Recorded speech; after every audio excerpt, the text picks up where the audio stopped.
Meine sehr geehrten Damen und Herren, herzlich willkommen aus Straßburg. Auf vielfachen Wunsch haben wir uns hier wieder in der Riege meiner Kollegen versammelt, wie wir das schon vor einiger Zeit getan haben, um über ein paar aktuelle Probleme zu sprechen. Und wir hätten es erwarten können, dass die Europäische Union sich in dieser Woche hier insbesondere mit den erheblichen Ausschreitungen in Frankreich beschäftigt. Wir haben gehört von 1 Milliarde Euro Sachschaden, 260 Polizeistationen wurden angegriffen, zahlreiche öffentliche Gebäude und der ein oder andere spricht sogar von den größten Ausschreitungen seit der Französischen Revolution. Lieber Harald, erwarten wir hier eine Zeitenwende jetzt gerade? Ist das Pendel sozusagen auch in der Migrationspolitik umgeschwungen? Oder was hat jetzt genau zu diesem Konflikt überhaupt geführt? Also ich hoffe, dass wir eine Zeitenwende erleben können.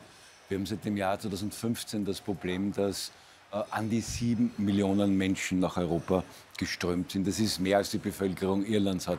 Und bei diesen 7 Millionen Menschen, die aus Arabien, aus Afrika zu uns gekommen sind, haben 2/3 keinerlei Schutzstatus, weder als Genfer Konventionsflüchtling noch aus humanitär- oder subsidiären Gründen einen Schutztitel. Und obwohl diese Personen sogar wieder den Verlust ihrer Aufenthaltsberechtigung mitgeteilt erhalten, bleiben sie trotzdem hier. Und ich glaube, dass es vielen in den Bevölkerungen Europas reicht. Sie wollen nicht mehr. Und dieser Fall in Frankreich, wo in den Vororten, in den Banlieues es zu ganz, ganz desaströsen Zuständen jetzt gekommen ist, war dieser Funke, den es gebraucht hat, leider, ja, damit dieses Problem in der Form virulent geworden ist. Und meine Hoffnung ist jetzt, dass mit den kommenden Europawahlen wir die Mehrheitsverhältnisse so verändern können, dass wir die Migration stoppen, all diejenigen, die nicht hier sein dürfen, wieder nach Hause in ihre Heimat schicken können und dem Ende des Asylmissbrauches auch entgegensehen können. War es denn auch eine Auflehnung gegen den Staat, gegen den westlichen Staat als solchen, den wir da vielleicht gesehen haben? Ein Kulturkampf, wenn du so willst? Ja, es war dieser Clash of Civilizations, wie man sagt. Es war eine Revolte gegen Macron, es war eine Revolte gegen von der Leyen, es war eine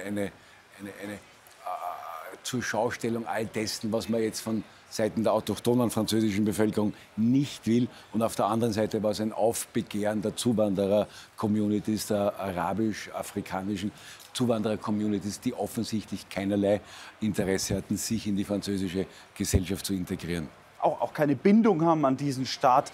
Gerolf, ich probiere es zunächst auf Deutsch. In Brüssel habe ich mal vor einigen Jahren noch erfahren, dass Brüssel ab 2030 mehrheitlich muslimisch sein soll. Das wurde damals noch dementiert und es wurde gesagt, es wird schon nicht so schlimm kommen. Wo sind wir denn da gerade? Auf welchem Weg, wenn wir uns Brüssel anschauen, die großen Städte? Wir haben im Vorfeld schon von Antwerpen auch gesprochen. In den großen belgischen Städten, wie ist da die Situation? Und kann man erwarten, ja aufgrund der Nähe auch zu Frankreich, dass diese Konflikte überschwappen aus Frankreich in Richtung Belgien? Ja, sowieso. Ich kann das bestätigen. Die Situation in Belgien ist nicht besser als die wir jetzt in Frankreich sehen. Also diesen Kulturkampf, wie Sie das nennen, diese Verweigerung von diesen jungen Muslimen, um die Gesellschaft, die wir aufgebaut haben, zu akzeptieren.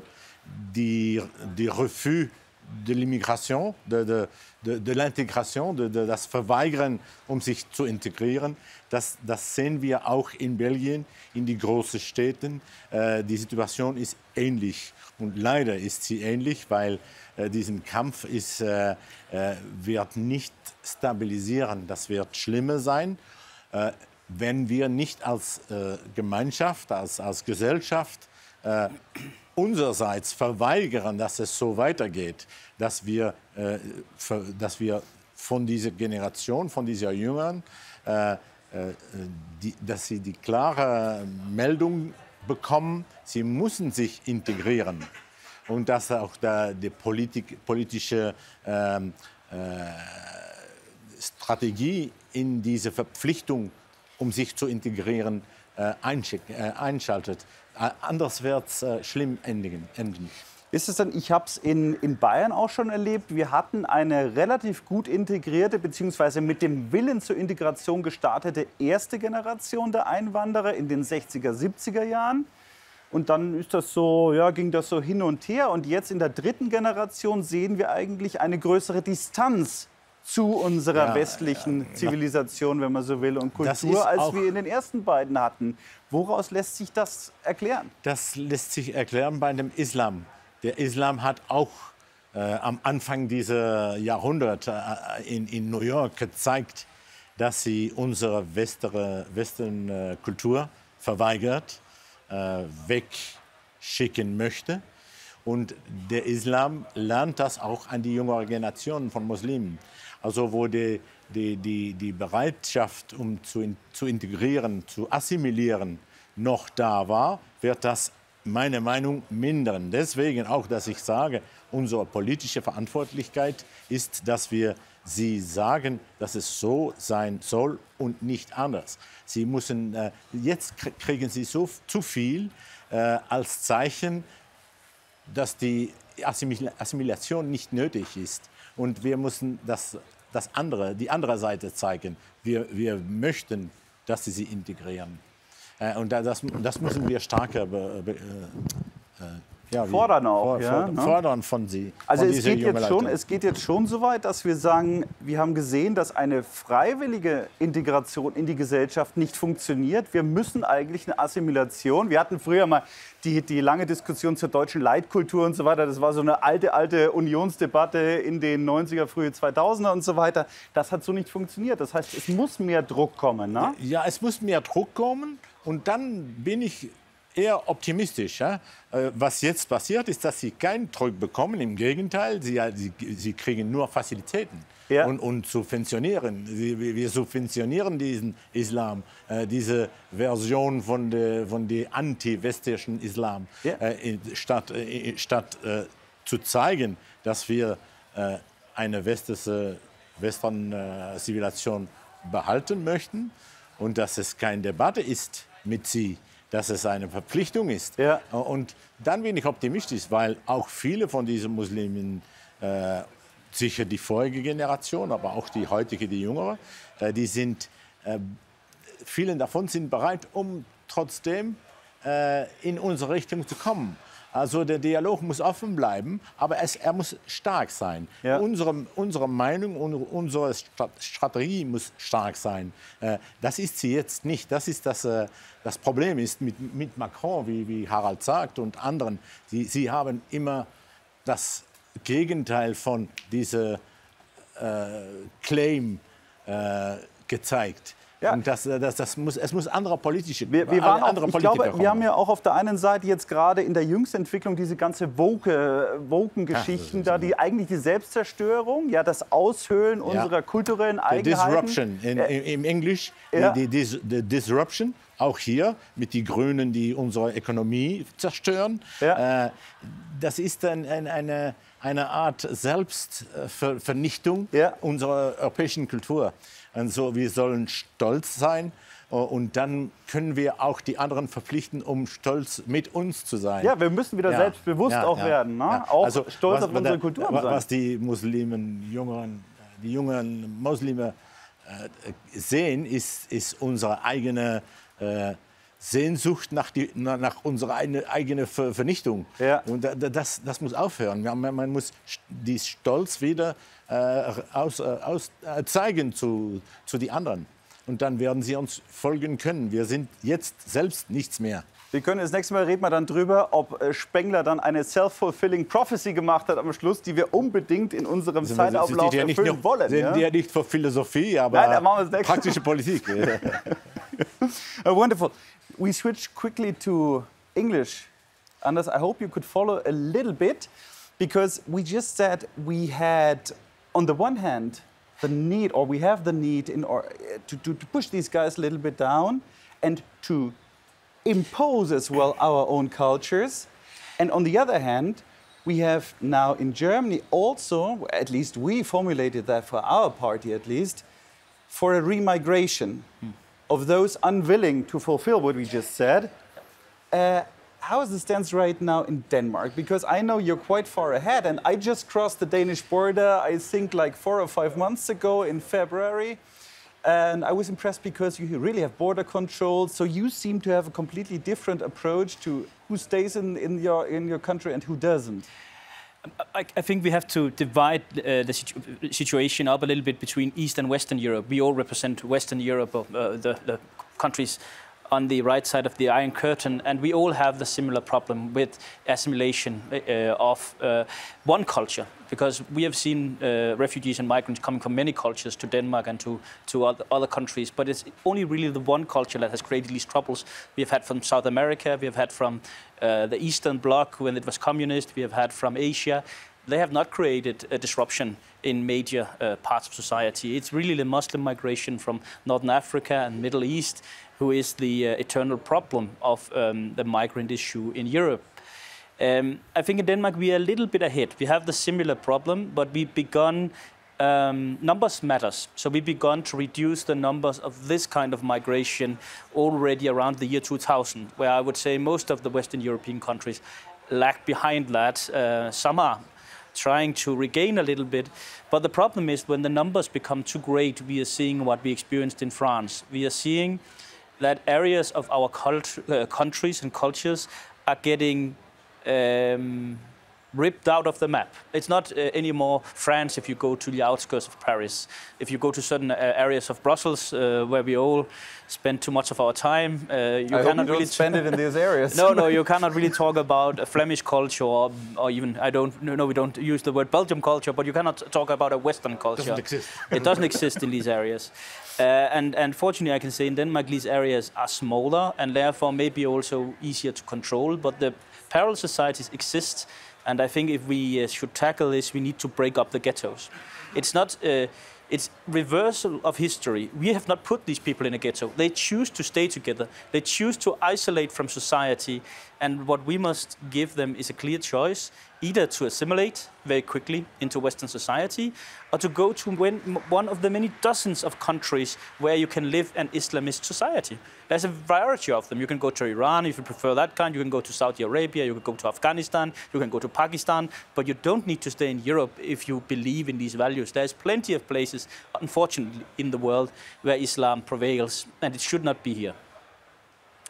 How is that? I also read recently, or not recently, but already some time ago, about your camps. I guess you rented or something, some parts of the country there in Africa in order to do a first checkup. How are these plans? Has that been developed, or was that just like? Yeah, the idea is what have worked in Australia, which is a pushback model where you say if you come illegally, enter into a country. We think it should be a European model, but we don't think this House will adopt it. We don't think the European Commission will adopt it. I'll come to that afterwards. But we said, okay, we'll do it nationally in Denmark. And what we will do is we say if you come illegally, you will have your asylum application processed in a third country.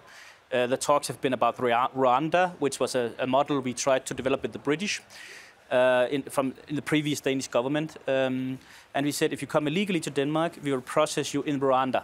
My party goes one step further and say, even if you get your asylum application approved, you will stay in that third country for your protection. So if you try to come illegally, you will never get into Danish territory. You will never get to be allowed. That's exactly what the Australians said, no? Yes. I remember these big signs. And the interesting thing is that we know it works. So when people tell you that we cannot do anything about migration, we cannot do anything about geography, yes, you can. The Australians have shown that from implementing this policy, within a year, the number of boat refugees to Australia dropped 95% because the business of the human smuggler is disrupted. You don't pay someone thousands of euros if you are certain that when you are found and stopped, you will be kicked back from Europe again. Then this industry will collapse, this very criminal industry based on the Italian mafia and very criminal organizations. We will simply be able to remove that from the equation, but it demands political action that we don't see anyone on the European level other than a few politicians on the right ready to impose. So I think a little bit like when we dealt with the last migration crisis, it's going to be the national states who show the way. So as Orban closed the borders in the last refugees crisis, he made this domino effect.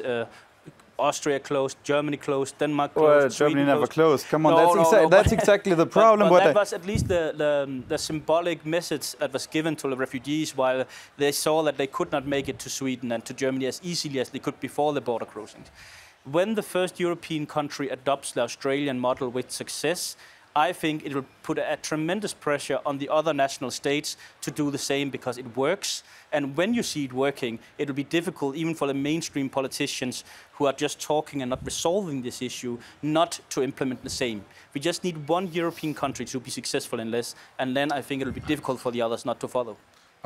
Yeah, bitte. Don't forget that the actual policy here in the European Parliament and in the European Commission is the vice versa the opposite, of this.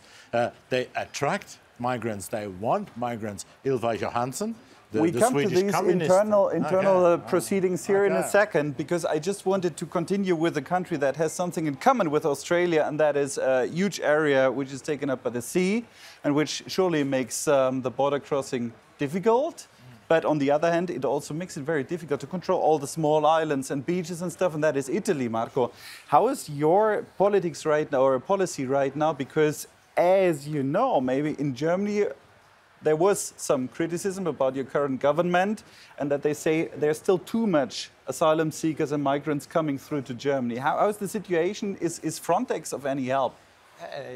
It's Frontex as well, because Frontex, the European agency, has decided not to patrol our borders, but to help immigrants to come. I remember that the leader of my party, Matteo Salvini, every month has to go to Palermo because he has to answer to the accusation of kidnapping. I remember. Because when he used to be interior minister, he tried to block some of these departures. The debate in Italy is quite crazy because most of the political parties, Lega of course is not part of this, are saying that the solution should be redistribution, an automatic redistribution of people arriving to Italy. But this is a mistake for many reasons. Firstly, because it would be a pull factor for more people arriving. It's not easy it's not complicated to explain this. And then Italy would continue to have more and more people arriving. Secondly, we have to intervene in the third countries. We have to intervene in Libya. But the European Commission says Libya is not a stable country. You cannot intervene there. But Mr. Erdogan, the new king of the Ottomans, has many military bases in Libya. Yeah. He is present there. We cannot go there. We cannot go there and intervene. And this is something very complicated. And secondly, Tunisia is at risk of collapsing. Now the smugglers are very active with their organization in Libya, in the Cyrenaica, the eastern part.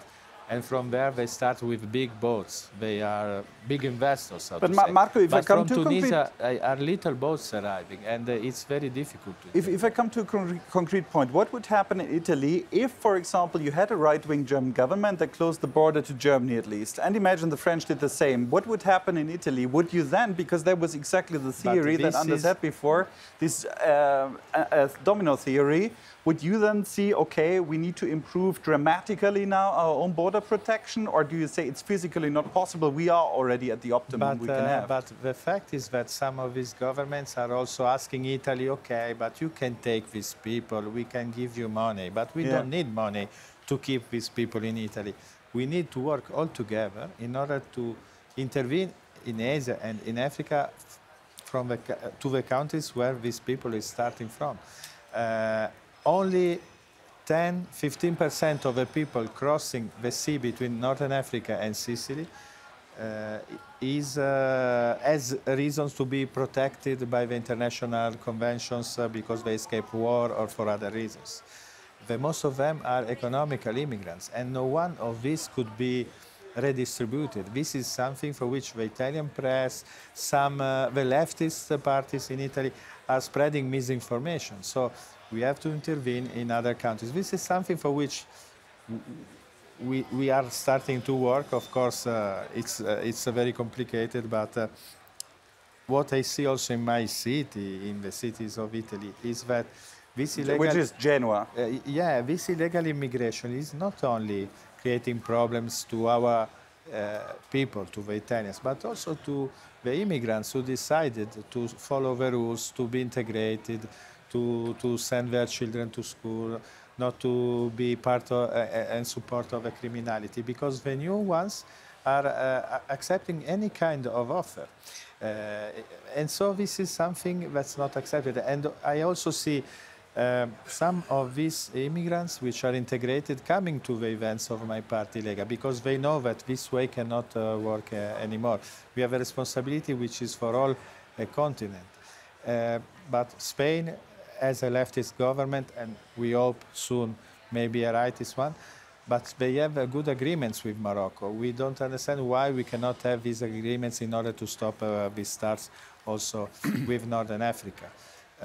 And I remember that the European taxpayers pay a lot of money in order to block immigrants, and they give this money to Mr. Erdogan, which is threatening our continent, no? But this is an heritage of Mrs. Merkel. She fought to solve the question in this way, but finally Erdogan is a very clever politician, and he's using this as a factor of, how to say, putting pressure on Yeah, our obviously, that hasn't improved during the last years. Harald, wenn wir das alles jetzt hören und wir uns vor Augen führen, dass wir vor kurzem auch einen Migrationsgipfel hatten in Brüssel, ich meine, in Brüssel war er, ne? Was hat die Kommission versprochen und was hält denn die EU? Denn ich denke mir jetzt gerade, viele Leute auch in Deutschland sagen, ja, aber es gibt doch noch Frontex. Frontex müsse man mit mehr Kompetenzen ausstatten. Jetzt haben wir gehört, die Pushback-Geschichten sind nach wie vor nicht erlaubt. Das wäre vielleicht ein effizientes Mittel gewesen. NGOs werden mehr eingebunden im Rahmen der illegalen Grenzübertritte. Was bräuchten wir denn auf EU-Ebene, beziehungsweise was verspricht die Kommission und was tut sie am Schluss? Also ich mag jetzt nicht für die Kommission sprechen, die aus meiner Sicht in fast allen Bereichen falsch agiert. Ich beobachte seit dem Jahr 2015 eine Migrationspolitik der offenen Türen, wo man gehofft hat, dass hier Tausende, Millionen von Menschen hierher kommen, um offensichtlich hier ein Billigkehr von Arbeitskräften für die Industrie möglich zu machen. Es war für mich interessant, als im Jahr 2015 das erste Mal diese Migrationswelle so richtig begonnen hat, es Vertreter der deutschen Konzerne interessanterweise waren, die gesagt haben, holt sie herein, ja, integriert sie, es ist wichtig. Ja, und das natürlich mit der Überlegung war, hier schaffen wir uns ein Heer an Billigarbeitskräften. Und das ist unstatthaft. Das kann so nicht sein, eine Politik, die aus meiner Sicht in keiner Form toleriert werden kann, weil jede Politik hat die Aufgabe, sich für die eigenen Leute entsprechend einzusetzen. Und das Ganze wurde aber zu einem Bumerang, weil viele, die nicht funktionieren. Das ist das Billigheer von Arbeitskräften nicht wirklich gekommen, weil viele in dem Arbeitsprozess nicht drin sind. War von Anfang an eine Lüge eigentlich? Standen nicht andere Kräfte dahinter, die gesagt haben, wir wollen die Überfremdung der genannten Länder? Und dann hast du halt ein paar gehabt, die haben quasi vorne das Feigenblättchen davor gehabt und gesagt, wunderbar, das sind neue Arbeitskräfte. Ich sehe auch ideologische und wirtschaftliche Gründe dahinter. Ideologische deswegen, um mit Überfremdung einen möglichst uniformen europäischen Konsumenten zu schaffen, wo keine Unterschiede mehr in den Absatzmärkten sind, mit billigsten Produktionsbedingungen für die Konzerne. Einerseits ja. Und auf der anderen Seite ist es natürlich jetzt ein Politikum, wo man auch gehofft hat, künftige Pensionszahler oder Beitragszahler zu finden, was auch völlig nach hinten losging, weil diese Personen größtenteils auch Gelder für sich in Anspruch nehmen. Die Lösung kann nur sein, diese Leute aus Europa draußen zu halten. Wenn ich mir die österreichische Situation ansehe, wir haben immer ein offenes Herz gehabt für Menschen in Not. Es war 1956 beim Ungarnaufstand, wo wir Ungarn genommen haben. Es war 1968 beim Prager Frühling, wo wir Menschen, die Schutz brauchten, diesen Schutz gewährt haben. Es war im Jugoslawienkrieg in den 90er Jahren. Es kann nicht sein, jetzt seit 2015 nach dem arabischen Frühling, wo eine Bevölkerungslawine Richtung Europa kommt, die wir nicht stemmen. Es gibt keinen Grund, dass diese Menschen nach Europa kommen. Daher muss man diesen Menschen sagen, bleibt auf eurem Kontinent, bleibt in der Region. Wir helfen in den Regionen, ja, aber keinesfalls machen wir Tür und Tor auf, dass ihr nach Europa kommt. Gerolf, der Akteur bei dem, was wir gerade bei der Politik, die wir gerade gehört haben, oder die wir bräuchten eigentlich, der Akteur wird wieder der Nationalstaat, weil wir sehen, die Europäische Union ist entweder nicht willens, ja, oder kann es nicht erfüllen, uns wirklich zu schützen und diese Überfremdung zu beenden. Der Nationalstaat kommt wieder in den Fokus und damit natürlich patriotische Parteien wie unsere. Wie siehst du denn die Situation gerade? Hat jetzt endlich unsere Stunde geschlagen, das Pendel ist umgeschwungen und wir kriegen auch hier endlich im Plenarsaal 20 Meter von uns entfernt die Mehrheit, weil die Bevölkerung aufgewacht ist? Sie sind zu schnell. Ja, das ist natürlich die Richtung, die wir ausgehen. Aber jetzt sind wir noch in einer ganz anderen Situation. Diejenigen, die an die Macht sind, zum Beispiel für die Kommission Ylva Johansson, das ist eine schwedische Kommunistin, ja. Wenn Sie sie hier heute Morgen gehört haben und gesehen haben, wie sie applaudiert war bei den Kommunisten und nur bei den Kommunisten, sie hat die Macht, um nichts zu tun, weil das war schon entscheidend am Beginn dieses Jahrhunderts. Wir müssen das stand in Texten, die wir hier damals sahen, 50 Millionen Migranten müssen hierher kommen. Das sagte man in 2001 oder 2002. Wir waren erstaunt damals. Aber es ist jetzt die Realität. Und das ist, was die Kommission tut. Das einzige Antwort darauf ist die wieder machtnehmende Mitgliedstaaten. Das einzige Antwort und unsere Strategie soll der Rat sein, wo die Mitgliedstaaten noch immer an die Macht sind und wo sie das Gegengewicht bringen können. Also die Leute müssen für ihre Regierung, rechte Regierung, abstimmen und vermeiden. In der Rat müssen dann ihre Vertreter diese europäischen Politik stoppen, weil hier in Europa geht es nicht. Im Parlament geht es nicht. Hier im Parlament bin ich auch sehr pessimistisch. Ja. Es ist ein Verrücktenhaus hier. Es ist offensichtlich so, aber wir sehen ja gerade auch, dass der Rat beschnitten werden soll in seinen Kompetenzen bzw. in seinen Abstimmungsverhalten. Das müssen wir das vermeiden. Das sehe ich auch so. Ich glaube auch, das ist ein zentraler Punkt für unsere Partei. Ja, natürlich. Hier in Europa hat man entschieden, in diesen Rat müssen wir die Blockierung vermeiden und müssen wir mit einem Mehrheitssystem durchgehen. Und das müssen wir vermeiden. Ich glaube, Harald, ich weiß nicht, wie es bei dir ist, aber ich glaube, die Beibehaltung des Einstimmigkeitsprinzips im Rat ist ganz entscheidend und muss für uns ein strategischer Fixpunkt sein für die nächsten Jahre. Es ist genau so, Gerolf. Ja, natürlich eine Conditio sine qua non, aber das für mich Zentrale ist, wir haben im kommenden Jahr wirklich die Möglichkeit, Dinge zu verändern. Wir haben auf europapolitischer Ebene erstmals die Aussicht, dass wir in einem Bündnis von Freunden hier die Stirn bieten können, das Ruder rumreißen. Und ich sage auch dir, Markus, herzlichen Dank dafür, dass du Runden wie diese organisierst. Du bist ein wichtiger Vernetzer, auch im Zuge dieses gesamten Prozesses hier, Parteien unter ein Dach zusammenzubekommen, die in die richtige Richtung gehen. Und wir haben jetzt mit der Europäischen Unionswahl von 6. bis 9.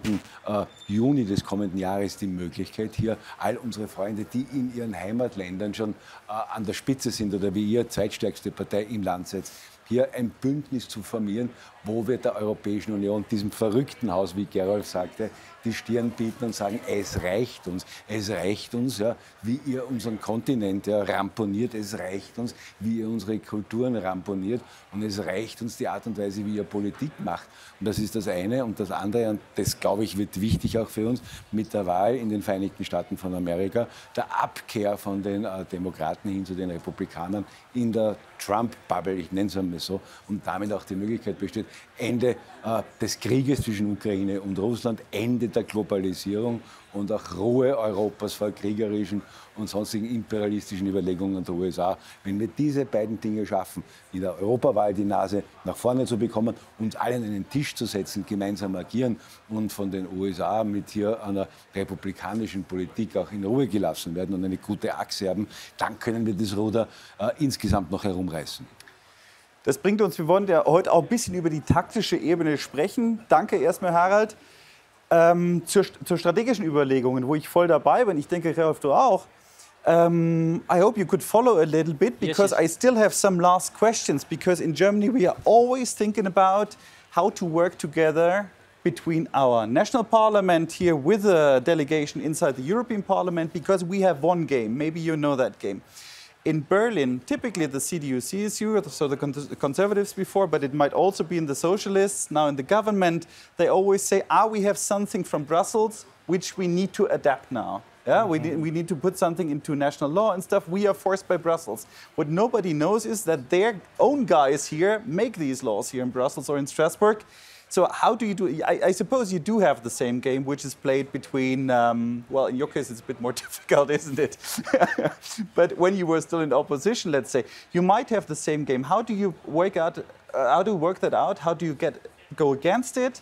And how do you collaborate with your national delegations in the capital, typically? Anders? First of all, I think there's a lot of inspiration that can be gained from learning from best practices around the EU countries. So, for instance, Denmark, as a Western European country, is on the 17th place of who take the most migrants per capita in Europe. That means we are with the Eastern Europeans. Yeah. So basically, there's a lot of domestic policy that can be implemented if you can at least be proposed to pressure domestically. So if you just tightened your migration laws in Germany to the same level as the Danish one, then it would be less attractive to be a migrant in Germany. That's basically what the Danish policy is. We don't need to be as bad for migrants as Poland, Estonia, Bulgaria, Romania. We just need that the conditions in Denmark are worse than Germany, Sweden, Belgium, Austria, and so on. Because when you see the numbers, at least people know very well.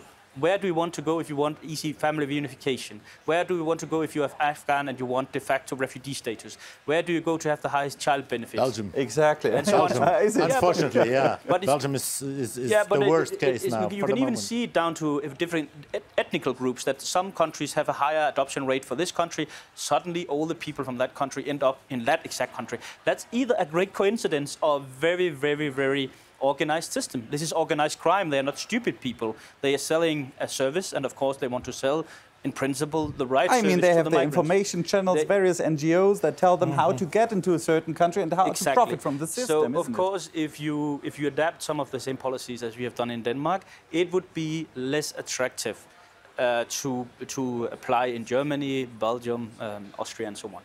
That's the one thing. The other thing that is very important, I think, is how efficient are you as a national state to send out the people who doesn't get the refugee status. Marco touched upon it before. Denmark, we have about 500 cases we cannot resend. I was told, and maybe Harald can confirm, I was told by the Danish Minister for Migration that Austria, the case was 20,000. So even if we take in the difference in size of country between Austria and Denmark, we are 20 times better in Denmark to expel than Austria. Of course, there will always, within the current framework of international conventions, be someone you cannot expel. But if you have a government that is ready to negotiate very hardly with these countries on foreign aid, on visa liberalization, on all of these different things, then we have been able to make return cases, even with countries like Somalia. We are even trying now with Iran, which is very difficult. But, you know, there's very few countries left that we in Denmark cannot forcefully resend applicants from. And there is some things you can improve without Brussels, but you need to pressure domestically. And as we are slowly reaching our time limit here, a last question to you and then a last question to Marco. How do you do all that? How do you come to a more patriotic approach when it comes to migration policy while you're still in the opposition? How do you do that? The only thing that the mainstream politicians are afraid of is the voters. So the only thing you can do is to gain popularity, because when we gain popularity, they are forced to take a little step. For instance, just to take the German example, Manfred Weber, the great humanist here in CDU, even now he's not hard on migration. He doesn't mean it like AFD does. But because of the size of AFD, now the CDU in rhetoric is starting to maybe sound a little bit different. We should not believe them, but as long as the voters go to our parties, that's at least the Danish example, and maybe also the Swedish example now, when they become afraid enough of the voters, then they start to act. So the best thing we can do is to stand united and stand strong, because they will only be hard if they are afraid of the voters, and we're the only one that can do that.